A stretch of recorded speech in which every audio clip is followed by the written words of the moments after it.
नमस्कार मंडळी, स्वागत आहे तुमचं ब्युटी प्लेस या यूट्यूब चॅनलवर। तर आजचा व्हिडिओ होणार आहे सिरम। तर सगळेजण आपल्याला सांगतात किंवा आपल्यालाही माहित आहे की आपल्या स्किन केअर रुटीन मध्ये आपल्याला सिरम हा खूप महत्त्वाचा भाग आहे, परंतु आपल्याला समजत नाही की डे टाइमला कुठले सिरम वापरावे, नाईट टाइमला कुठले सिरम वापरावे। तसेच आपल्या कन्सर्ननुसार म्हणजे आपल्याला ब्राइटनिंग इफेक्ट हवा असेल किंवा हायड्रेशन, एक्सफोलिएशन किंवा मग अँटी एजिंग, पर्टिक्युलरली कुठले सिरम आपण वापरायला हवं हे आपल्याला माहित नसते। चला तुम्हाला ह्या व्हिडिओमध्ये याबद्दल सगळी माहिती मिळेल। पहिला प्रश्न असतो आपला की डे टाइम आणि नाईट टाइमला कुठले सिरम यूज करावेत। डे टाइमला आपण कुठले सिरम यूज करू शकतो तर ते म्हणजे व्हिटॅमिन सी, हायलोरॉनिक ऍसिड आणि नायसिनामाइड। आणि नाईट टाइमला सॅलिसिलिक ऍसिड आणि रेटिनॉल सिरम आपण यूज करू शकतो। आपल्या कन्सर्न नुसार आपण कुठले सिरम यूज करायला हवे किंवा कुठल्या ब्रँडचे यूज करायला हवे आणि मला कुठले सिरम चांगले वाटले आहेत तेही मी तुम्हाला रिकमेंड करेन।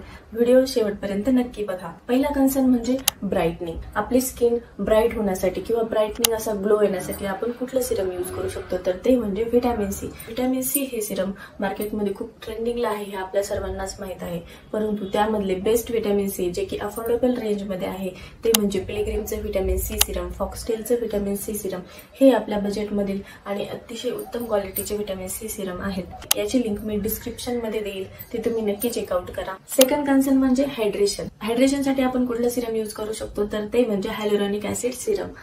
हायलोरॉनिक ऍसिडचे सध्या तर मॉइश्चरायझर सुद्धा मिळतात की ज्यात हायलोरॉनिक ऍसिड असतं आणि ते खूप लाईट वेटही असतात। त्याचा मी वेगळा व्हिडिओ बनवला आहे, तुम्ही ते चेक करू शकता। त्याची लिंक मी डिस्क्रिप्शन मध्ये देईल आणि इथे डोक्यावर नक्की देईल।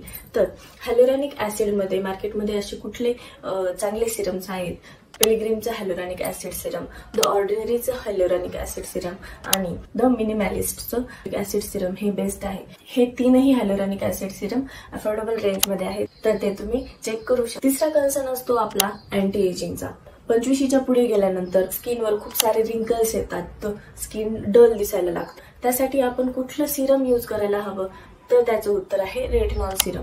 रेटिनॉल सिरम हे फक्त नाईट रुटीन मध्ये इन्क्लूड करायचं असतं आणि त्यातली त्यात ते डेली यूज करायचं नसतं। म्हणजे रेटिनॉल सिरम हे वीक मधून 2दा किंवा 3दा यूज करायचं असतं आणि नंतर जर तुम्ही 30च्या पुढे असताल तर ते तुम्ही रोज यूज करू शकता। चौथा कन्सर्न असतो आपला एक्सफोलिएशनचा। मार्केटमध्ये खूप सारे स्क्रब्स मिळतात, एक्सफोलिएटर्स मिळतात, परंतु एक्सफोलिएशनसाठी सिरम यूज केल्याने त्याच्या स्किनवर जास्त आपल्याला इफेक्ट जाणवतो किंवा त्याचे जास्त आपल्याला फायदे होतात।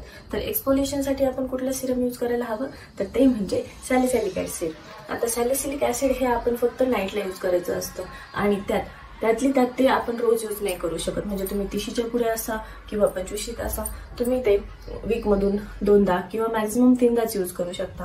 त्यामुळे स्किन चांगली एक्सफोलिएट होते। तुम्हाला या व्हिडिओमधून नक्कीच काही माहिती मिळाली असेल आणि व्हिडिओ आवडला असेल तर नक्कीच लाईक करा, शेअर करा आणि आपल्या चॅनलला सबस्क्राईब करा। रेटिनॉलसाठीचे मार्केटमध्ये कुठले सिरम चांगले आहेत तर एक बेस्ट सिरम म्हणजे फॉक्सटेल आणि द ऑर्डिनरीचे रेटिनॉल सिरम खूप बेस्ट आहेत। सॅलिसिलिक ऍसिड मध्ये मार्केटमध्ये कुठले बेस्ट सिरम आहे? द ऑर्डिनरी सिरम ट्राय करू शकता। द मिनिमॅलिस्ट आणि फॉक्सटेलची सर्व व्हिटॅमिन सी सर्व सिरम्सची रेंज बेस्ट आहे, तुम्ही त्यातील कुठलेही सिरम यूज करू शकता। हा व्हिडिओ तुम्हाला इन्फॉर्मेटिव्ह वाटला असेल तर नक्की लाईक करा, शेअर करा आणि आपल्या चॅनलला सबस्क्राईब करा।